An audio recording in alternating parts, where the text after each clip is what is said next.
India's foreign exchange and foreign trade की बात करते हैं।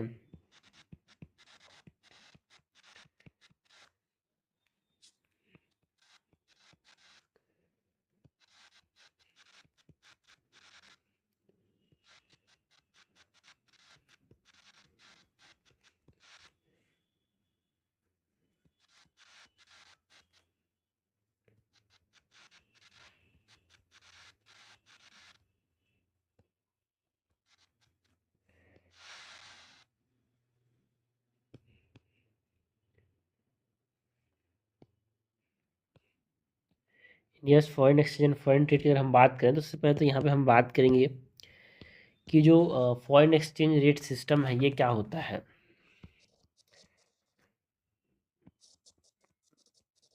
Foreign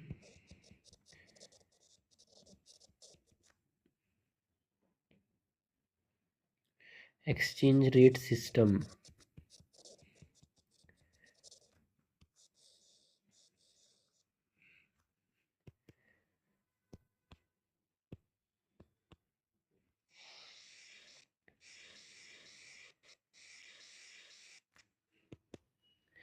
so foreign exchange rate system की बात करें so it is exchange rate is the rate at which the domestic currency is exchanged with other international currencies। क्या exchange rate क्या है? ऐसा रेट है जहाँ पे डोमेस्टिक करेंसी जो है इंटरनेशनल करेंसीज के साथ एक्सचेंज किया जाता है। एग्जांपल के तौर पे जो यूएस डॉलर है in the foreign exchange market, उससे आप इंडिया को अगर एक्सचेंज कर रहे हैं इंडियन डोमेस्टिक करेंसी को, किसी भी डोमेस्टिक करेंसी को, तो उसको हम फॉरेन एक्सचेंज रेट बोल रहे हैं, जिस रेट से एक्सचेंज किया जाता है।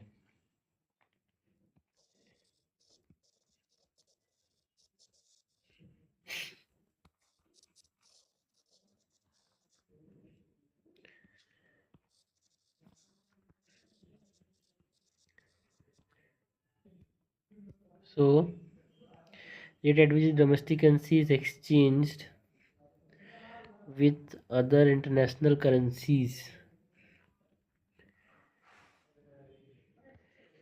फॉरेन एक्सचेंज रेट सिस्टम के अंदर यहाँ पे हम बात करते हैं सबसे पहले तो टाइप्स ऑफ एक्सचेंज रेट्स की।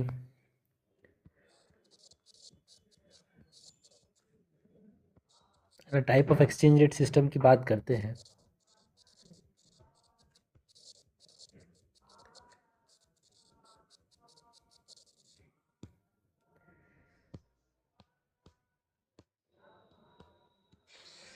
Type of exchange rate system में हमारे पास दो टाइप ऑफ एक्सचेंज रेट्स होते हैं, एक होता है फिक्स्ड एक्सचेंज रेट, एक होता है फ्लेक्सिबल या फिर floating exchange rate.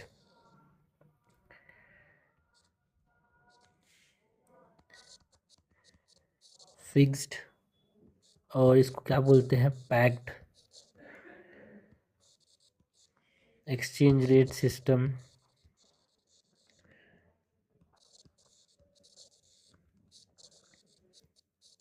And next था फ्लेक्सिबल और इसको फ्लोटिंग भी बोलते हैं।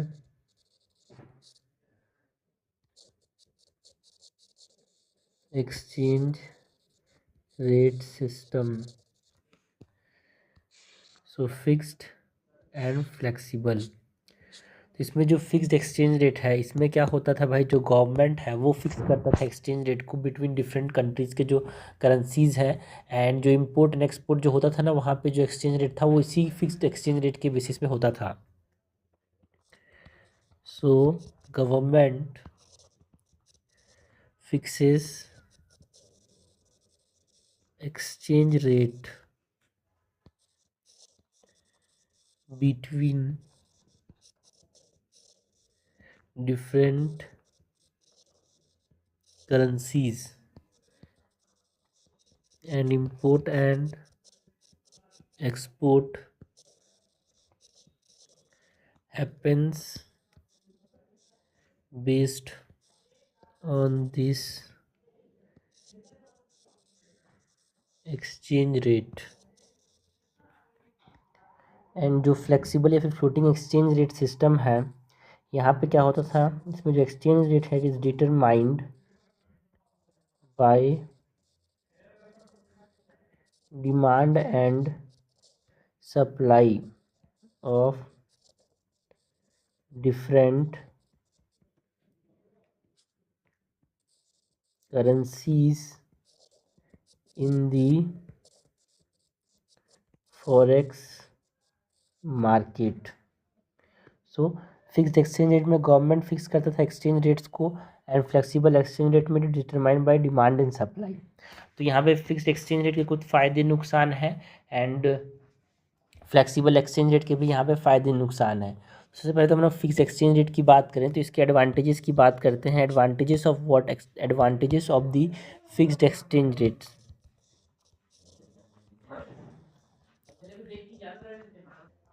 एडवांटेजेस की बात करें तो यहाँ पे जो फिक्स एक्सचेंज रेट है ये इंश्योर करता है स्टेबिलिटी को,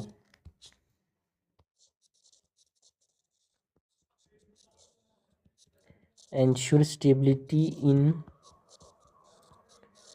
foreign trade bye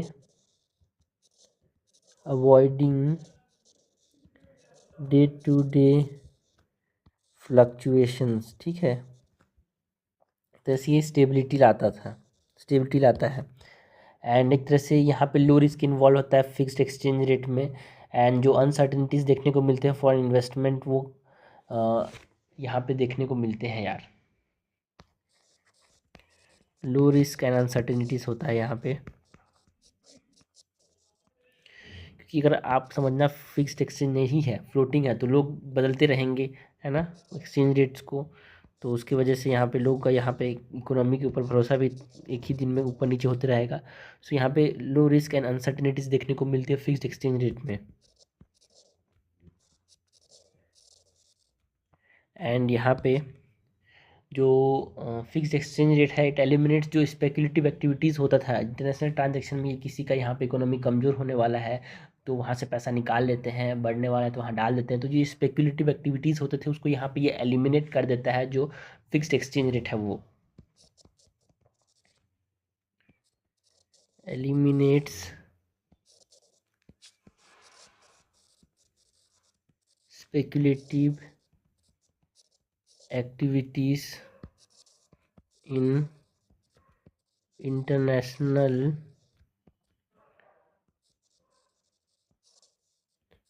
transactions, reducing capital flight। तो ये एडवांटेजेस हो गए। अगर हम बात करें अबाउट डिसएडवांटेज की कि क्या दिक्कत है भाई, फिक्स्ड एक्सचेंज रेट में क्या दिक्कत आती है।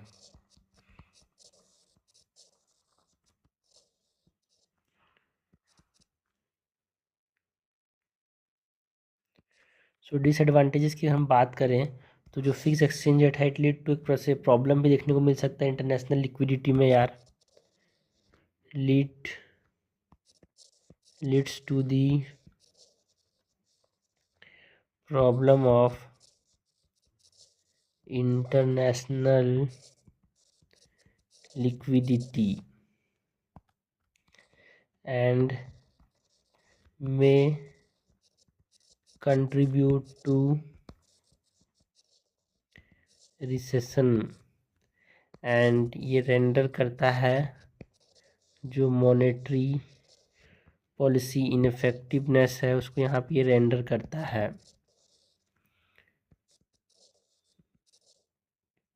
मतलब जो मॉनेटरी पॉलिसी को एक तरह से इनफेक्टिव बना देता है यार कि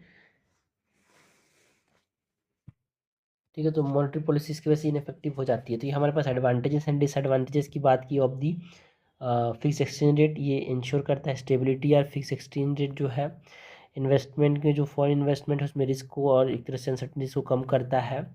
कैपिटल फ्लाइट को यहाँ पे रोकता है, बिकॉज आप देखना किसी देश में अगर यहाँ पे करेंसी रिड्यूस करते रहेगा, डिप्रिशिएट करते रहेगा, तो वहाँ से कैपिटल फ्लाइट देखने को मिलता है, वहाँ से जो इन्वेस्टमेंट्स है उसको लोग निकाल लेते हैं, तो वो यहाँ पे कम देखने को मिलता है जहाँ पे फिक्स्ड एक्सचेंज रेट होता है वहाँ पे। तो एक तरह से प्रॉब्लम होता है इंटरनेशनल लिक्विडिटी में, बिकॉज फिक्स्ड है रहता है ना, तो दिक्कत आती है, रिसेशन भी आ सकता है यार। एंड जो मॉनेटरी पॉलिसी है वो इफेक्टिव हो जाता है due to this fixed exchange rate. तो ये 3 इंपॉर्टेंट यहाँ पे disadvantage and 3 important advantage of the fixed exchange rate की बात की हमने।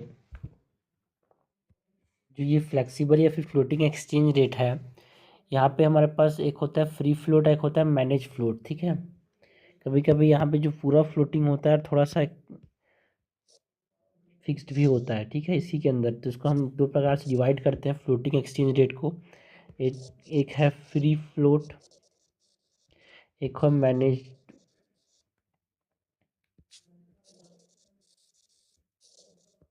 फ्लोट। जो फ्री फ्लोट है इसमें ये कम्प्लीटली बेस्ड होता है डिमांड एंड सप्लाई,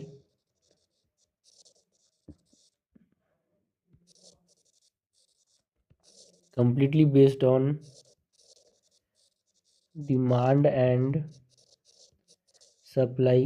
एंड जो मैनेज फ्लोट है यहाँ पे जो एक्सचेंज रेट है is not completely free, rather it is kept एक तरह से एक रेंज में रखा जाता है अनदर करेंसी के, ठीक है। सेंट्रल बैंक इंटरवेंशन करता है यहाँ पे मैनेज फ्लोट में। Exchange rate is not completely free, rather it is kept in a range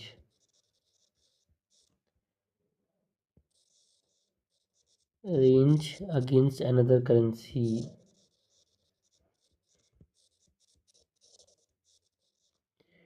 by the central bank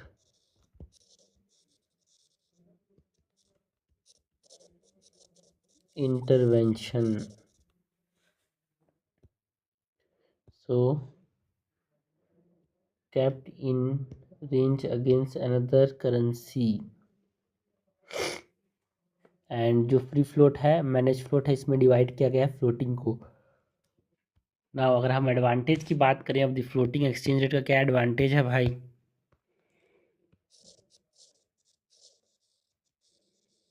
so advantages की बात करें फ्लोटिंग एक्सचेंज रेट का, तो ये प्रोटेक्शन प्रोवाइड करता है फ्रॉम द एक्सटर्नल सेक्टर यार।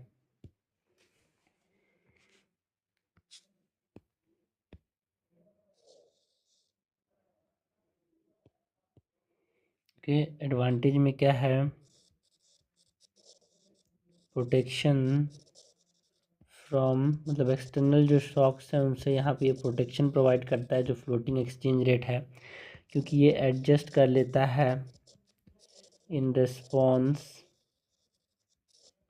To external shocks such as crude price में अगर एक्सटर्नल शॉक हो रहे हैं तो क्रूड प्राइस बढ़ जाएंगे, तो जो नेगेटिव इम्पैक्ट है वो इससे मिटिगेट हो जाते हैं फ्लोटिंग एक्सचेंज रेट की मदद से।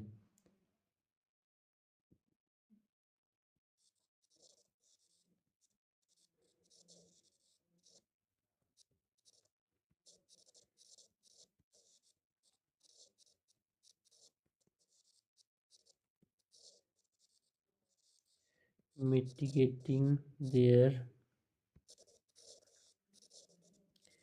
Negative impact.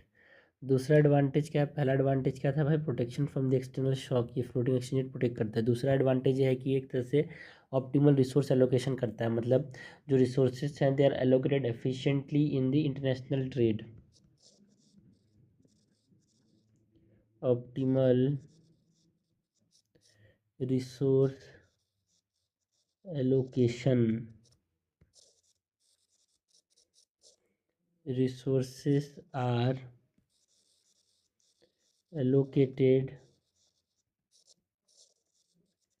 efficiently in international trade। So यहाँ पे ऑप्टिमल रिसोर्स एलोकेशन हमको देखने को मिलता है। एंड इसके अलावा ये जो फ्लोटिंग एक्सचेंज रेट है ये फैसिलिटेट करता है इंटरनेशनल कैपिटल मूवमेंट को,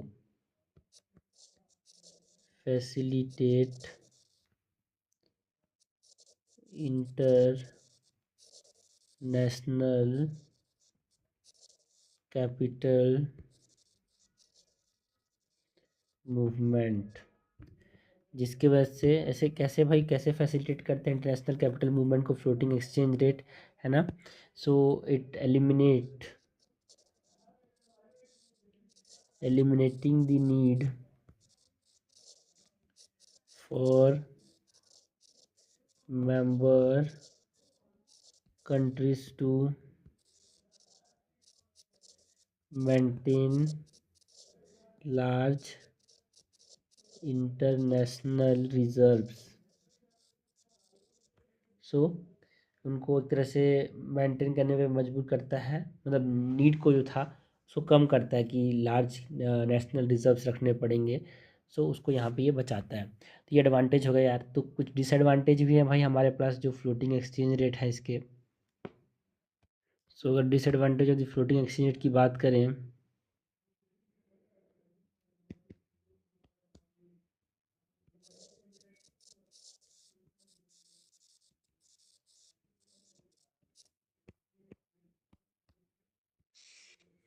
डिसएडवांटेज के अंदर एक तरह से इंस्टेबिलिटी एंड अनसर्टिनिटी लाता है यार।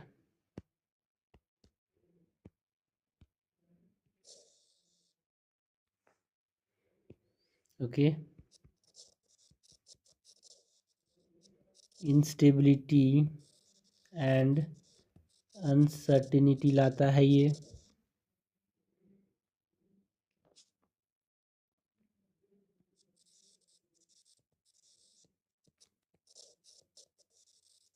पोटेंशियली कैसे भाई, it reduce international trade and foreign investment, तो उसकी वजह से इंस्टेबिलिटी एंड अनसर्टिनिटी लाता है। क्योंकि अगर यहाँ पे कभी किसी रुपी को या फिर कोई करेंसी डिप्रिशिएट होते हुए दिखेगा तो कैपिटल फ्लाइट देखने को मिलता है, तो एक तरह से इंस्टेबिलिटी एंड अनसर्टिनिटी लाता है यार जो फ्लोटिंग एक्सचेंज रेट है वो। It potentially reduce the international trade and foreign investment, and इसके साथ साथ एक तरह से इकोनॉमिक स्ट्रक्चर पे भी एक एडवर्स इम्पैक्ट डालता है यार ये floating exchange rate. Adverse impact on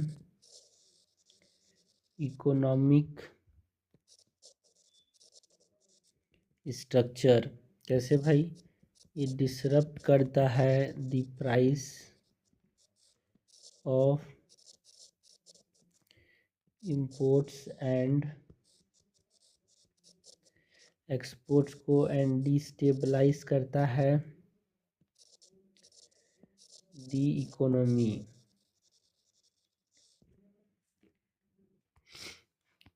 तीसरा यहाँ पे जो डिसएडवांटेज है यार कि इन्फ्लेशनरी इफेक्ट लाता है जो फ्लोटिंग एक्सचेंज रेट है वो। दूसरे देश में अगर महंगाई पड़ेगी तो उसका इफेक्ट फ्लोटिंग एक्सचेंज रेट की वजह से हमारे देश में भी देखने को मिलता है। सो एक इन्फ्लेशनरी इफेक्ट होता है exchange rate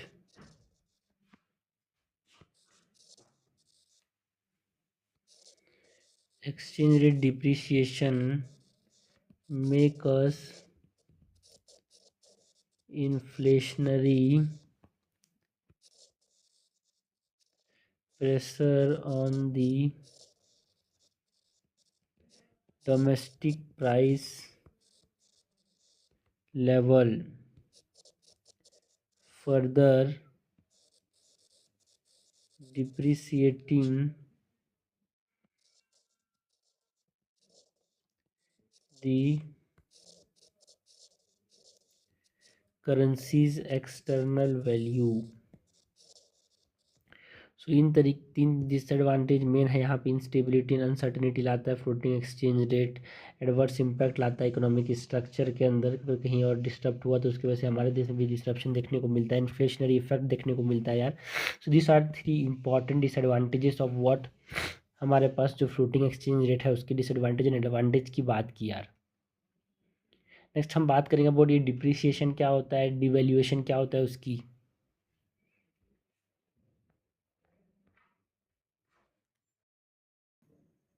so depreciation and appreciation या फिर सॉरी डिप्रिसिएशन एंड डिवैल्यूएशन क्या होता है उसकी अगर हम बात करें,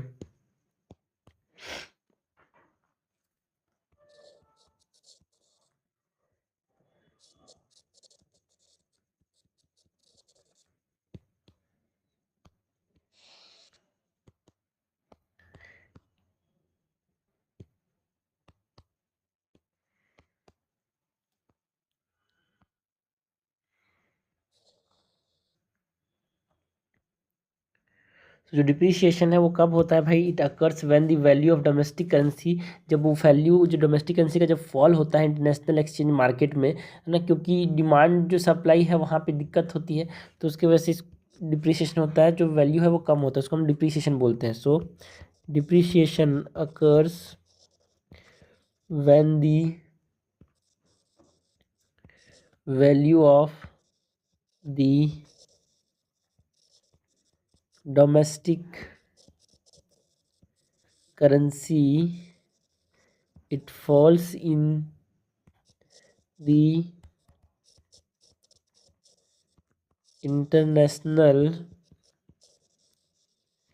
exchange market, that is driven by market force of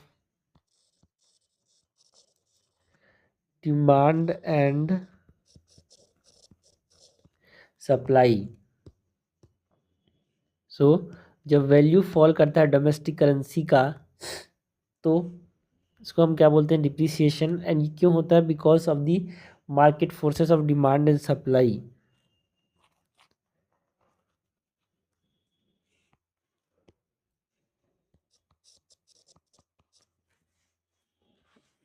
example की बात करें, अगर जो वैल्यू है ना, रुपी अपॉन डॉलर, वो इंक्रीज करता है, तो पहले तो एक रुपी का $75, 75 डॉलर, मतलब $1 का 75 रुपी होता था। तो अगर ये $1 का 80 रुपी हो गया, मतलब यहाँ पे क्या हो रहा है? रुपी डिप्रिशिएट कर रहा है। If the value of rupee upon dollar increases from 75 per dollar to rupees 80 per dollar, so it indicates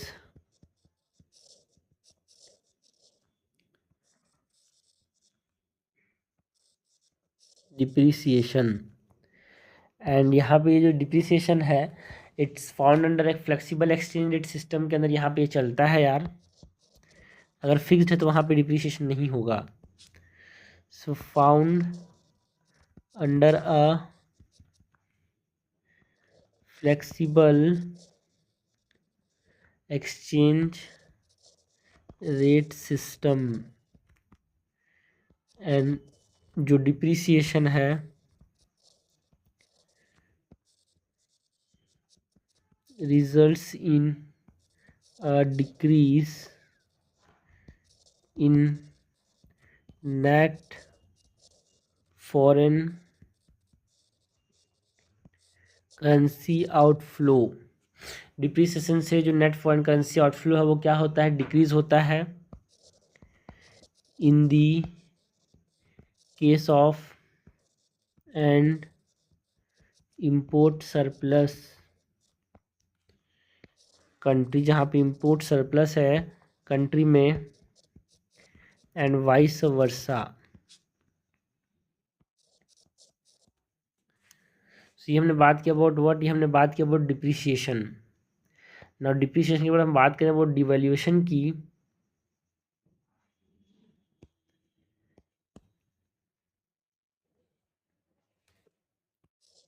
तो डिवैल्यूएशन क्या होता है?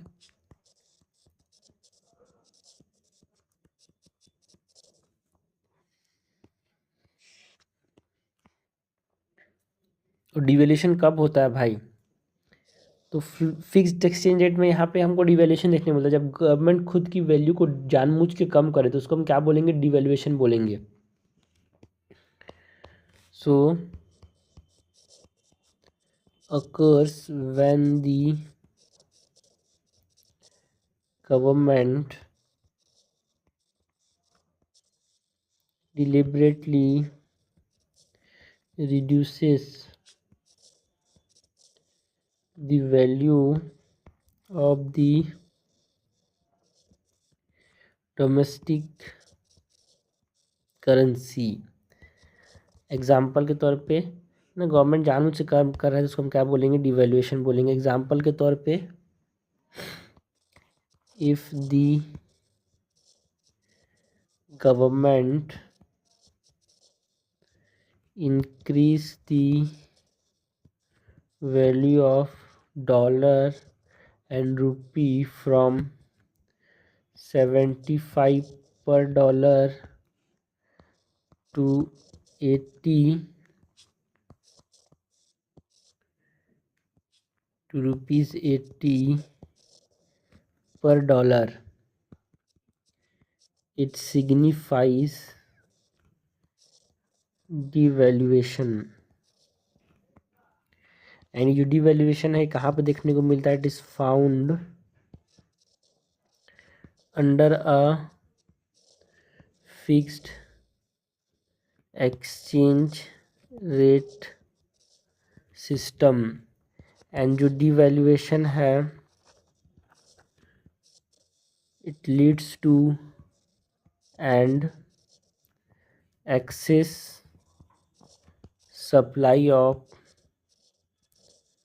Foreign currency such as dollar in the international market। And जो गवर्नमेंट है must absorb, जो excess supply है उसको यहाँ पे गवर्नमेंट को एब्जॉर्ब करना पड़ता है। कैसे भाई, बाई परचेसिंग फॉरेन करेंसी। तो उसकी वजह से इंक्रीज होता है forex reserve.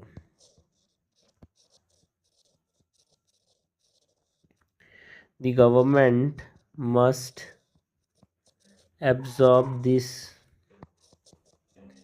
excess supply by purchasing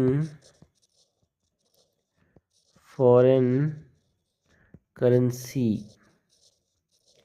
thereby increasing forex reserves। सी हमने बात की अबाउट व्हाट, हमने बात की अबाउट डिवैल्यूएशन, जो कि किस में होता है, फिक्स्ड एक्सचेंज रेट के अंदर होता है। फिक्स्ड एक्सचेंज रेट सिस्टम में देखने को मिलता है, यानी इसकी वजह से एक्सेस सप्लाई देखने को मिलता है फॉरेन करेंसी का। नेक्स्ट हम बात करते हैं अबाउट करेंसी वॉर। ये करेंसी वॉर क्या होता है भाई,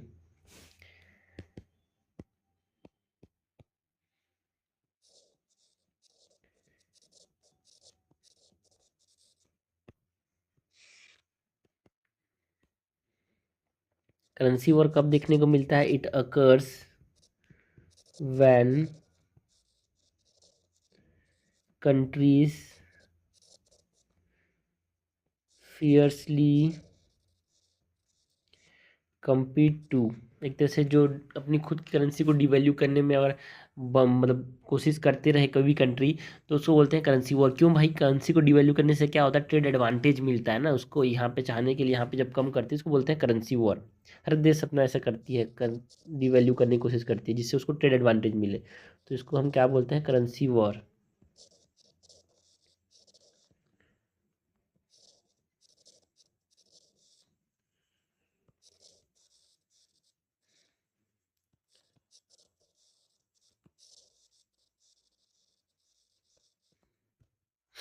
ओके, सो नेक्स्ट अगर हम बात करें, यहाँ पे बात करते हैं about the history of exchange rate system in India की।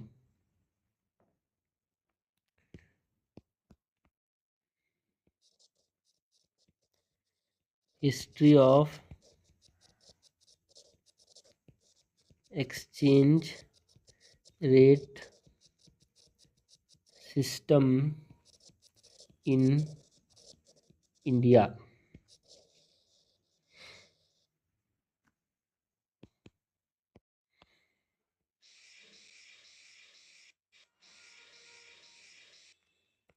सो सबसे पहले तो प्री इंडिपेंडेंस एरा की बात करें,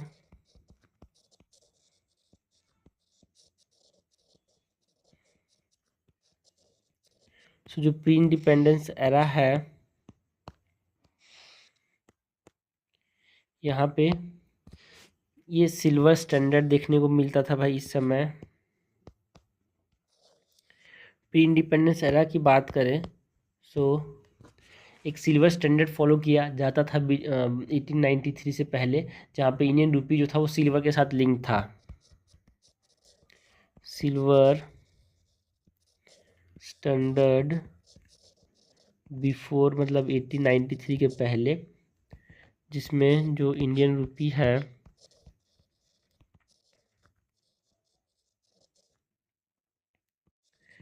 is linked to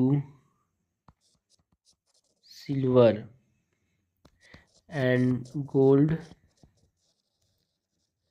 exchange standard follow किया गया है ना। कब से कब तक? 1893 से 1947 तक।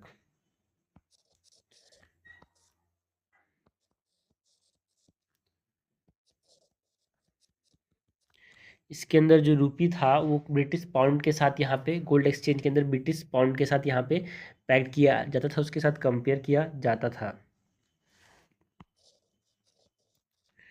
रुपी is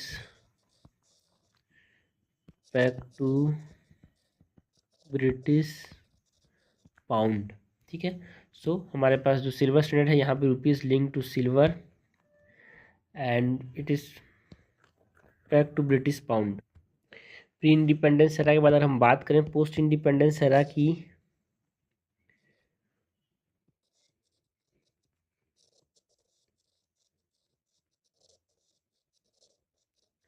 so post independence era में 1947 से लेके 1971 तक की हम बात करते हैं यार। एंड ये जो पोस्ट इंडिपेंडेंस एरा है यहाँ पे एक तरह से फिक्स्ड एक्सचेंज रेट सिस्टम आया भाई।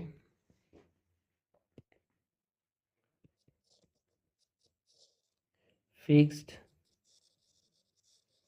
एक्सचेंज रेट सिस्टम, जहाँ पे रुपी जो था it is pegged to the pound sterling यार। Rupee is pegged to the pound sterling and इसके बाद यहाँ पे डॉलर पाउंड एक्सचेंज रेट आया।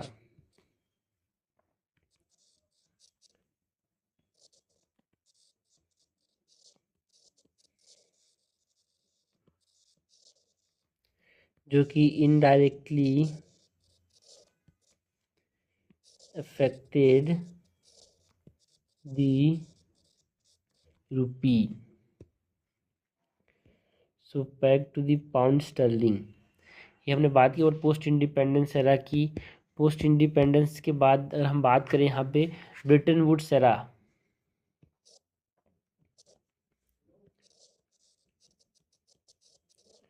सो जो ब्रिटेन वुड्स एरा है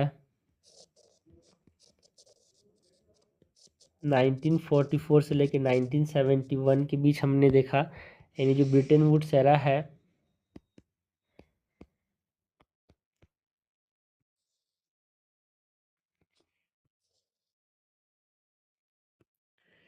यहाँ पे क्या हुआ था, इंडियन रुपी जो था it is pegged to the US dollar and rupee एक तरह से इनडायरेक्टली गोल्ड के साथ रिलेटेड था, क्योंकि यूएस डॉलर गोल्ड के साथ रिलेटेड है, ठीक है। यहाँ पे भी हमने देखा ना, यहाँ पे गोल्ड एक्सचेंज रेट के अंदर क्यों ब्रिटिश पाउंड के साथ एंड पाउंड इज डॉलर के साथ एंड डॉलर इज गोल्ड के साथ, ठीक है। सो ब्रिटेन वुड्स एरा के अंदर जो इंडियन रुपी था it is pegged to US dollar and rupee is indirectly linked to gold via the US dollar. एंड यहाँ पे इन देखने को मिला जो ब्रिटेन वुड्स है वो कब इन हुआ भाई 1971 में। तो डॉलर जो था इट इज़ कन्वर्टेबिलिटी जो था डॉलर का गोल्ड के साथ, वो ख़त्म हुआ भाई ब्रिटेन वुड्स के इनके साथ इन 1971।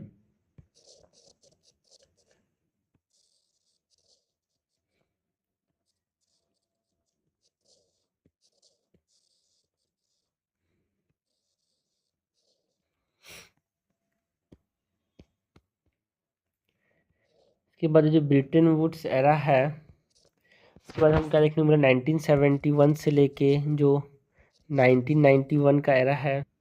सो 1971 से लेके 1981 तक का जो फेज़ है, यहाँ पे मैनेज्ड पैक सिस्टम हमको देखने को मिला भाई।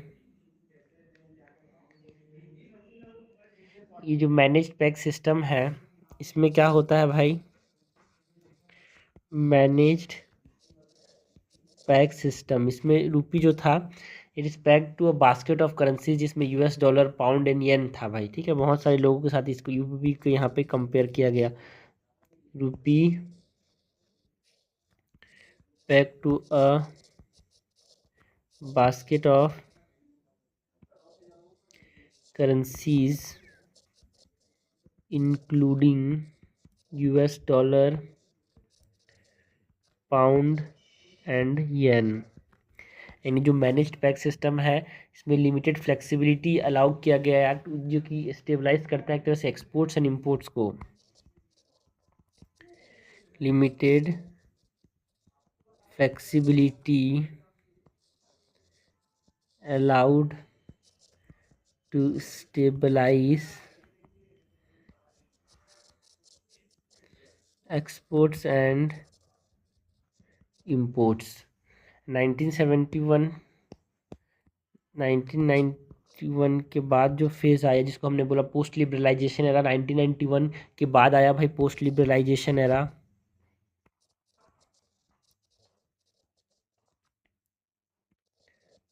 सो post liberalisation era that is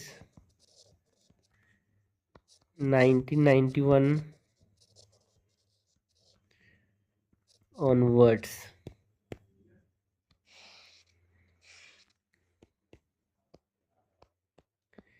इसके अंदर जो 1991 में इकोनॉमिक क्राइसिस आए,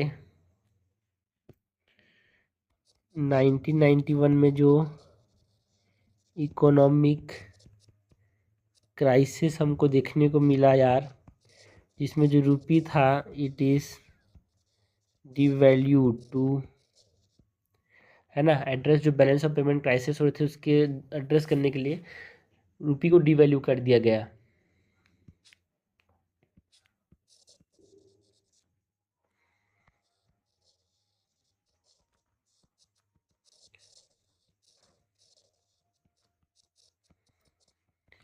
उसके बाद 1993 में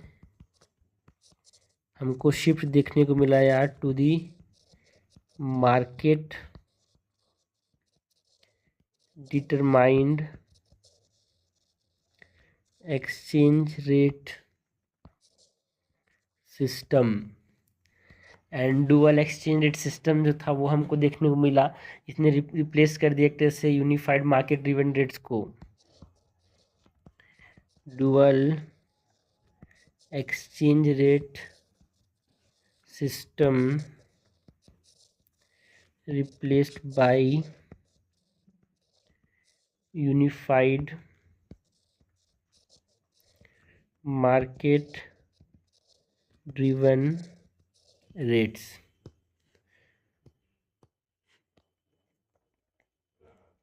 सो जो रूपी था वो डिवैल्यूड हो गया पोस्ट लिबरलाइजेशन एरा में बैलेंस ऑफ पेमेंट क्राइसिस को ठीक करने के लिए। उसके बाद प्रेजेंट सिस्टम आज जो इस्तेमाल करते हैं उसकी हम बात करें,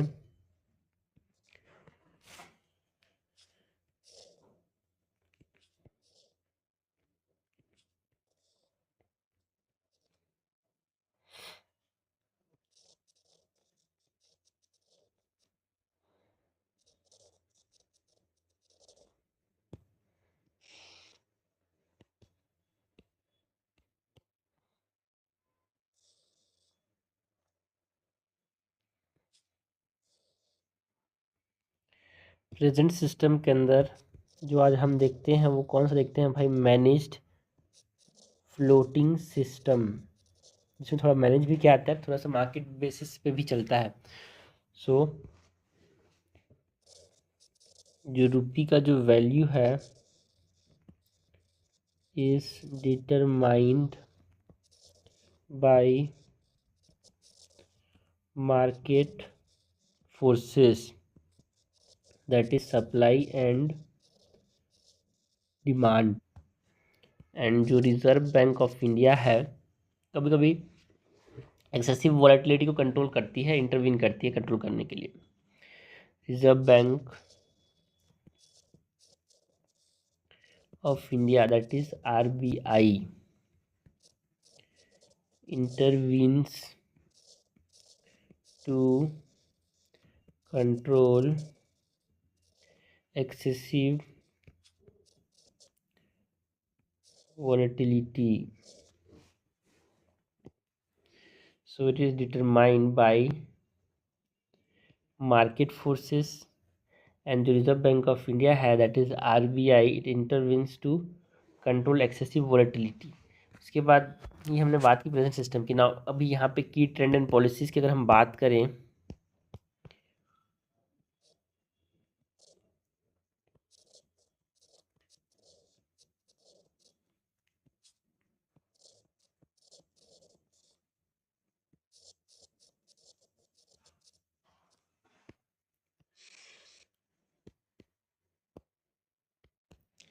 सो 1990s से 2000 तक हमको एक चीज़ देखने को मिला कि जो रुपी था वो एक तरह से इंटरनेशनल मार्केट में रेगुलरली ओपन हुआ भाई, प्रोग्रेसिवली एक तरह से ओपन हुआ।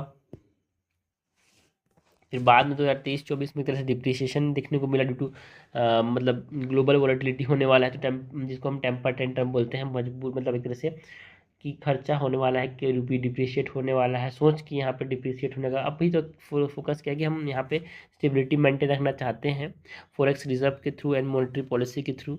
सो की ट्रेंड्स की बात करें तो की ट्रेंड्स के अंदर 1990 से 2000 जिसमें rupee progressively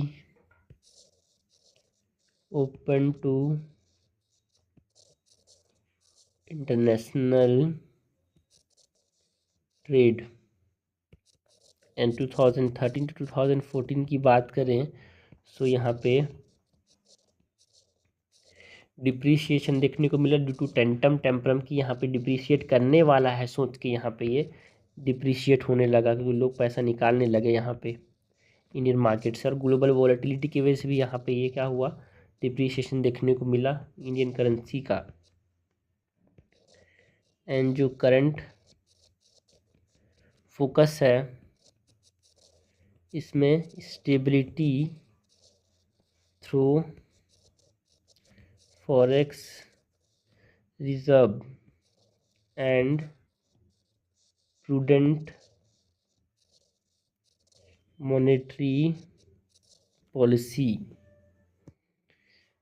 so rupee progressively open to international trade, depreciation देखने को मिला 2013-14 में, एंड स्टेबिलिटी देखने को मिला through forex reserve and monetary policy की जानबूझ के यहाँ पे स्टेबिलिटी लाने की कोशिश की गई की ट्रेंड्स आज की जो ट्रेंड है उसमें। तो ये हमने बात किया अबाउट व्हाट, ये हमने बात किया अबाउट जो हिस्ट्री था एक्सचेंज रेट सिस्टम का इंडिया के अंदर।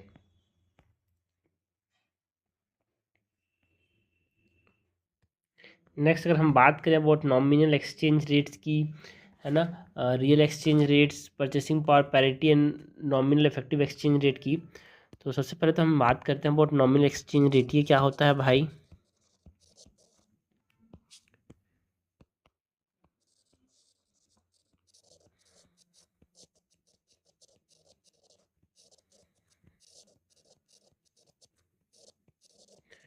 नॉमिनल एक्सचेंज रेट शॉर्ट में बोले तो NER।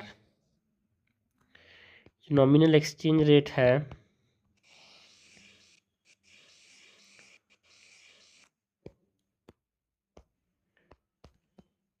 तो ये क्या होता है भाई? नॉमिनल एक्सचेंज रेट एक तरह से ये डायरेक्ट एक्सचेंज रेट होता है बिटवीन टू करेंसीज यार। लाइक फॉर एग्जांपल यहाँ पे अभी एक डॉलर कितना होता है? 83 इंडियन रुपी होता है है ना। तो अगर आपको यहाँ पे $1 खरीदना है तो कितना इंडियन रुपी देना पड़ेगा, 83 रुपी। तो उसको हम यहाँ पे नॉमिनल एक्सचेंज रेट बोलते हैं। तो nominal exchange rate is the direct exchange rate between two currencies. Example के तौर पे suppose $1 equals to 83 Indian rupee. This means you need ₹83 to buy $1, and it reflect only the market value and does not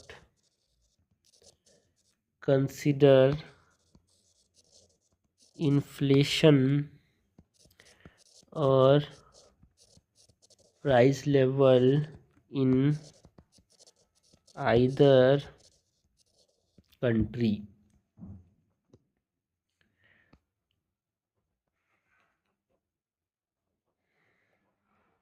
okay, तो हमने बात की about nominal exchange rate की। Next अगर हम बात करें तो हम बात करते हैं रियल एक्सचेंज रेट की, RER, real exchange rate.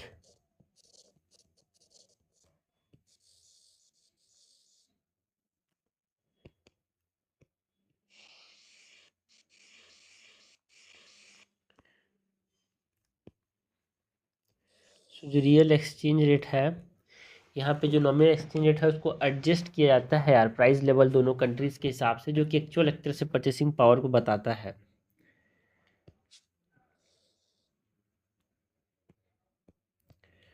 So real exchange rate यहाँ पे it adjust the NER for price level in both countries to reflect actual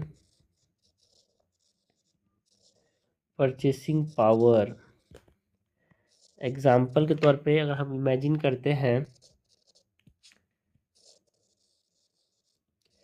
कि NER जो नॉमिनल एक्सचेंज रेट है वो 83 इंडियन रुपीस पर $, है, एंड जो प्राइस है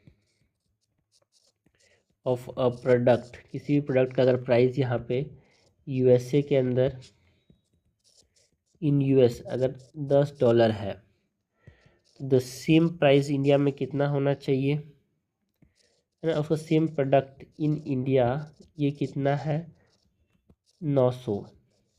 तो जो RER है वो कितना हो रहा है, 90 हो रहा है भाई। यहाँ पे 83 के हिसाब से 830 होना चाहिए, 830 नहीं है, 90 है। So RER is equal to nominal effective rate, nominal exchange rate into domestic price divided by foreign price. तो ये कितना हो रहा है, 83 into 900 divided by 10 into 83, that is 90। So this means जो इंडियन गुड है they are 90% of the price of the US, जब हम उनको एक्सचेंज रेट के साथ एडजस्ट कर रहे हैं। This means the Indian goods are 90% of the price in the US when adjusted for exchange rate। And अगर इन्फ्लेशन देखने को मिलता है इन इंडिया तो इसकी वजह से क्या होता है, इंडिया के अंदर गुड्स और भी कॉस्टली हो जाते हैं, जिसकी वजह से जो रियल एक्सचेंज रेट है और भी ज़्यादा बढ़ जाता है।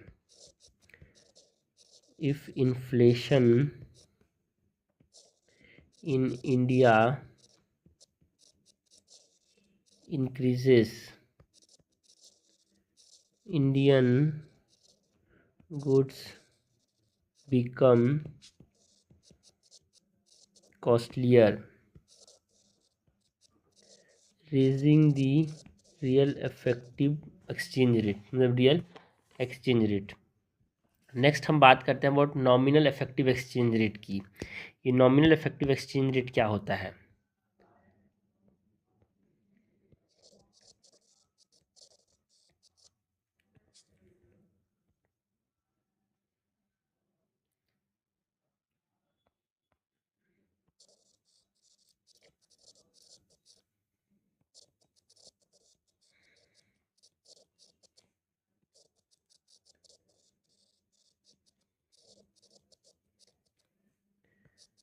इसको हम नीर बोलते हैं, नॉमिनल इफेक्टिव एक्सचेंज रेट क्या बोलते हैं?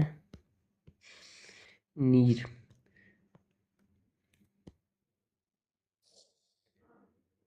नॉमिनल इफेक्टिव एक्सचेंज रेट की बात करते नीर है, and NEER is what it is the weighted average of N E R with multiple trading partners. यार जो नॉमिनल एक्सचेंज रेट है उसको यहाँ पे वेटेड एवरेज को हम क्या बोल रहे हैं? Nominal effective exchange rate. The weighted average of N E Rs with multiple trading partners। Example के तौर पे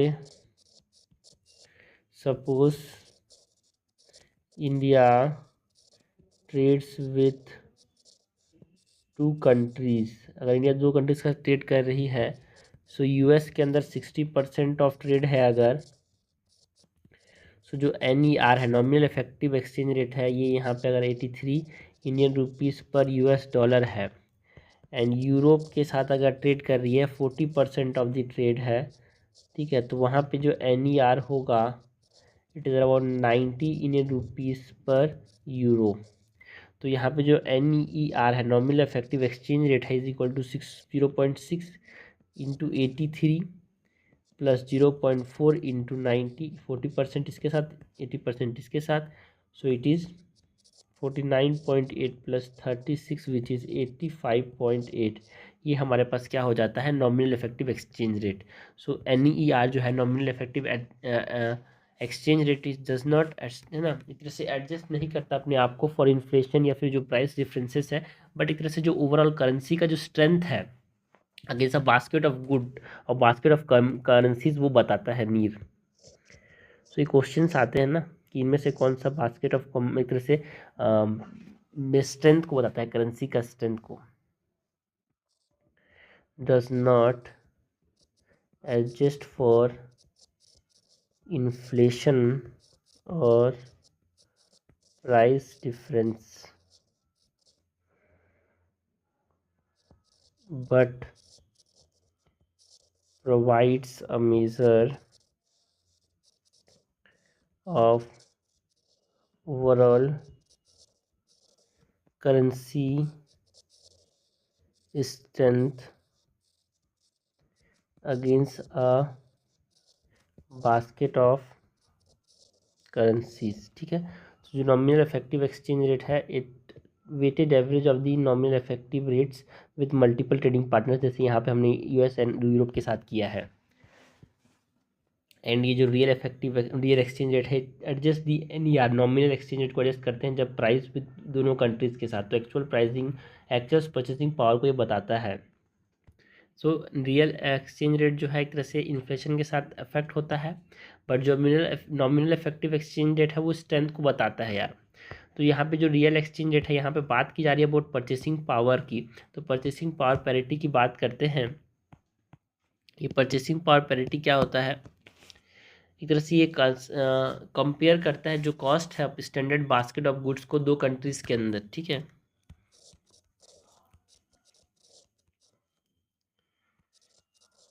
परचेसिंग पावर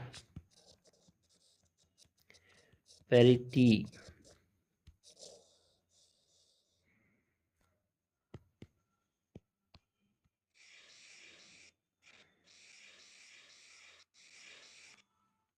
जो परचेसिंग पावर पैरिटी है, it compares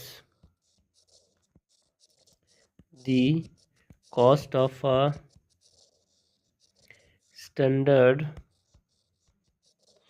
basket of goods between two countries। Example के तौर पे सपोज कोई बर्गर है, उसका कॉस्ट $5 है यूएस के अंदर, 250 रुपया है इंडिया के अंदर। सो जो परचेसिंग पावर पैरिटी बन रहा है, मतलब purchasing power parity exchange rate जो बन रहा है वो कितना हो रहा है भाई?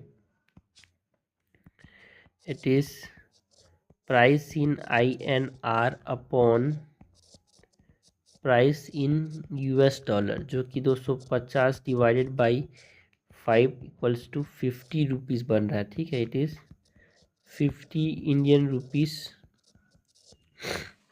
पर $। ये purchasing power parity exchange rate बन रहा है। तो इसके मतलब क्या है कि यदि मार्केट रेट 83 है ना, तो ये बता रहे हैं कि इंडियन जो रुपी है वो अंडर वैल्यूड है compare to the purchasing power parity. Purchasing power में इंडिया जो है वो कम पड़ रहा है। ठीक है, इसलिए थर्ड लार्जेस्ट इकोनॉमी है। इफ़ दी अच्छा है हमारा purchasing power, if the market rate is 83, तो उसके हिसाब से कितना पड़ना चाहिए था? ठीक है, ज़्यादा पड़ना चाहिए बट कम पड़ रहा है, तो परचेसिंग पावर अच्छा है इंडिया का। So if the market price is 83 पर $, it shows the Indian rupee is undervalued compare to purchasing power. हाँ, एंड जो ये परचेसिंग पावर पैरिटी है, इट हेल्प्स एनालाइज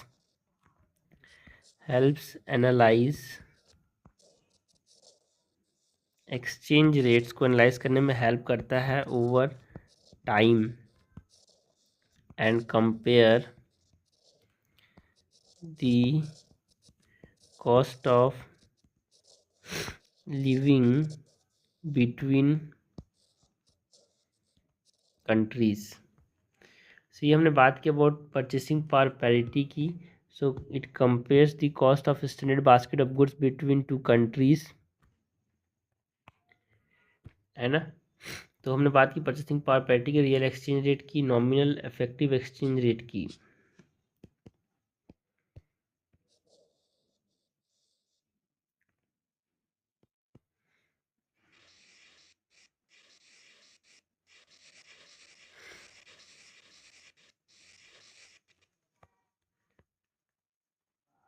सो उससे पहले हमने एक तरह से history of exchange rate in India की बात की। उससे पहले हमने डिवैल्यूएशन क्या होता है, करेंसी वॉर क्या होता है, डिप्रिसिएशन क्या होता है, disadvantage and advantage of both floating and fix exchange rate की बात की, है ना। ये हमने बेसिक जो इंडिया का फॉरेन एक्सचेंज है उसमें हमने थोड़ा सा बात किया क्या होता है India foreign exchange rate system की बात की। नेक्स्ट हम किसके बारे में बात करेंगे? नेक्स्ट हम बात करेंगे अबाउट, यहाँ पे यहीं पे बात करते हो हमने क्या बात की यार, हमने बात की है अबाउट, देखो नॉमिनल इफेक्टिव एक्सचेंज रेट की। अगर हम बात करें यहाँ पे रियल इफेक्टिव एक्सचेंज रेट की, so real effective exchange rate की अगर हम बात करें, that is REER,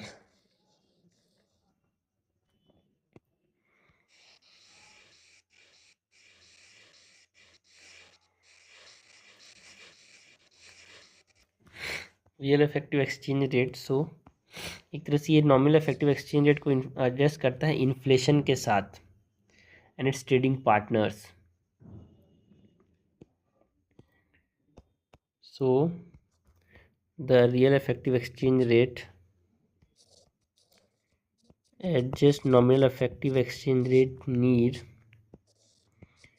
for inflation in India and its trading partners। Example के तौर पे जो हमने नीर की बात की थी, नीर का जो एग्जांपल लिया था यहाँ पे, उसमें हमने क्या बताया था यार, यहाँ पे इंडिया एंड यूरोप के साथ ट्रेड की बात की थी। तो सपोज इंडिया का जो इन्फ्लेशन रेट है वो 5% है, ट्रेडिंग पार्टनर का जो इन्फ्लेशन रेट है वो 2% है। Suppose India's inflation rate is 5% while trading partners inflation is 2%। जो रीर होगा, रियल इफेक्टिव एक्सचेंज रेट कितना होगा, नीर nominal effective exchange rate into multiply करेंगे जो डोमेस्टिक प्राइस इंडेक्स है एंड उसको डिवाइड करेंगे फॉरेन प्राइस इंडेक्स के साथ। अल्टीमेट डोमेस्टिक अपॉन जो फॉरेन है उसके साथ मल्टीप्लाई करेंगे। Domestic price index divided by foreign price index, तो ये हमारे पास रियल इफेक्टिव एक्सचेंज रेट आएगा। एंड अगर जो डोमेस्टिक प्राइस इंडेक्स है वो 105 है एंड फॉरेन प्राइस इंडेक्स 102 है, तो जो रियल इफेक्टिव एक्सचेंज रेट होगा वो 105/102 होगा। इन्फ्लेशन के साथ एडजस्ट कर रहे हैं ना भाई यहाँ पे। Domestic price index is equal to 105 and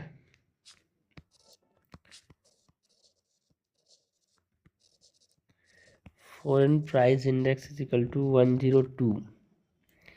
then जो रीड होगा is 85.8 into 105 divided by 102, that is 88.4 is the real effective exchange rate. तो जो रियल इफेक्टिव एक्सचेंज रेट है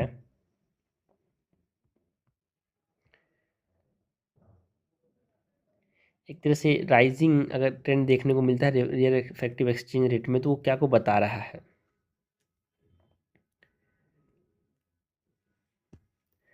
ना, जो राइजिंग ट्रेंड है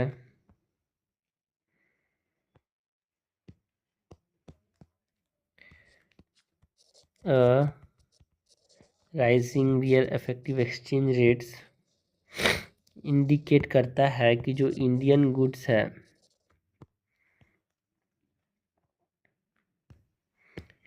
इंडियन गुड्स है they are becoming more expensive relative to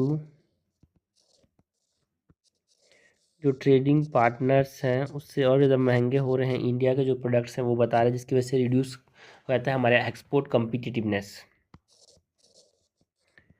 reducing मतलब हमारे पास एक्सपोर्ट्स करेंगे तो वो लोग खरीदेंगे नहीं उसको। तो ये हमने बात की about real effective exchange rate की। यहाँ पे एडजस्ट किया जाता है नीर को for inflation in India and its trading partners. Okay, नीर की बात की, रील की बात की, परचेसिंग पावर पैरिटी की बात की, real exchange rate, nominal exchange rate की बात की, है ना।